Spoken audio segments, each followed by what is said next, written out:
Hello everyone, this is Adaptation, the ultimate vlog for film and book lovers, which hopefully includes you, seeing as how you're currently watching us. I'm Jennifer Dick, and no, there's not a problem with your volume. I'm just speaking a little bit softer than I normally do because, well, let's just say this wasn't technically supposed to be my vlog this week. The vlog for this week is another Dreamcast, and in keeping with the fairy tale theme of this month, the book to be cast is The Two Princesses of Bamarre by Gail, Carson, Levine. Now this book was actually Sarah's choice for the adaptation that she wished existed. But you see, the thing is, I love this book too. In fact, it was one of my favorite books to read growing up, and I have some really great ideas for the casting, so I just borrowed her vlog for this week. I'm sure Sarah will be just fine with it, but still, don't tell her. So, getting right into it, the first person who would need to be cast is the main character, Princess Addie, who is the younger of the two princesses of Bamarre. Addie is the shy, timid princess with a real knack for embroidery, but who's also afraid of pretty much everything. She slowly comes into her own as a strong character throughout the course of the book. Addie is described as having dark hair and features, which kind of presents an interesting contrast to her characterization. And in light of all this, I've decided that— And I'm gonna stop you right there, Jen. Nice try. Anyway,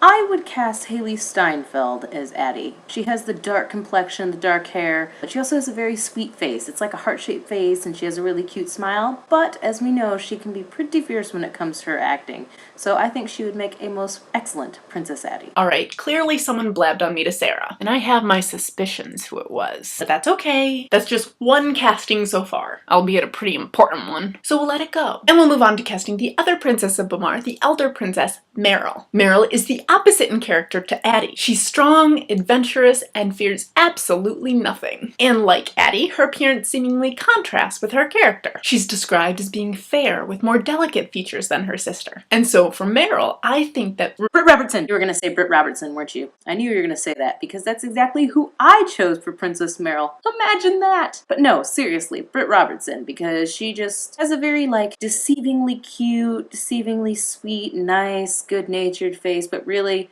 I think she could bring it. She could bring the heat. Merrill has got some heat going on there. She's fierce, she's adventurous, she wants more than this provincial life, and I think Britt Robertson would be an excellent choice. God bless Merrill.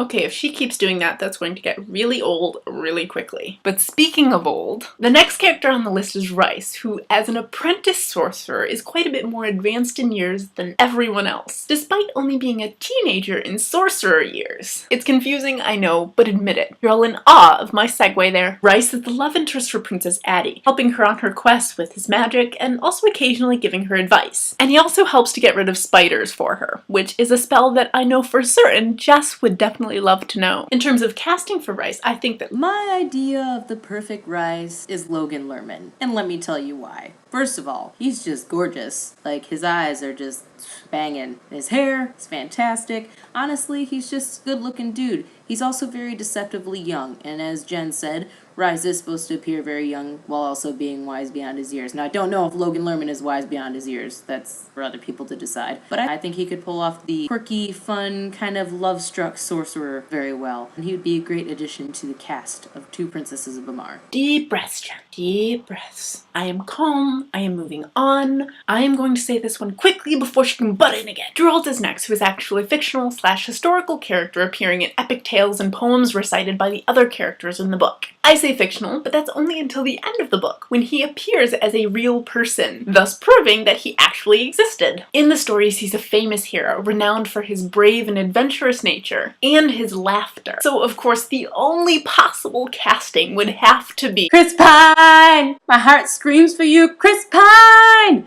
I think he would be the perfect Geralt, though, because seriously, he's got, like, that awesome facial hair going on right now. Geralt's supposed to be like this fairy warrior dude of mythical proportions, and who better than Captain Kirk? Geralt is supposed to have this crazy laugh. He's supposed to be a really fierce guy, but also hysterical, and I think Chris Pine could pull that off pretty well. And the beard, beard for Geralt. Oh, for crying out loud. The final character to cast is actually a dragon, or at least the voice of one. For a good portion of Two Princesses, Addie is taken prisoner by the dragon Valis, who is the cleverest and most terrifying of the dragons in Bamarre. So Valis clearly needs a voice actor who is just as epic as she is. Who have I cast? Who have you cast? More like, who have I cast? What? High five. but I chose Helen Mirren, and I will tell you why. Helen Mirren is a woman of a particular grace and skill that I hope to one day become, and her voice is stunning. Can you imagine that coming out of a dragon? Like, imagine Smaug, but with Helen Mirren's voice. Did it not just become 20 times more creepy and alluring? I think the answer is yes. Okay, I give up. Sarah, you win. Clearly, I'm not as ninja as I thought I was. But I have learned my lesson. The next time I try to borrow a vlog, I'll do a better job of keeping it secret. But this brings us to the end of the casting for Two Princesses of Bamarre. Let us know what you think of Sarah's casting in the comments, and be sure to check out our podcast and other social media as well. Tune in next week for our next vlog, and until then, Jolt's beard for the win! Sarah, you little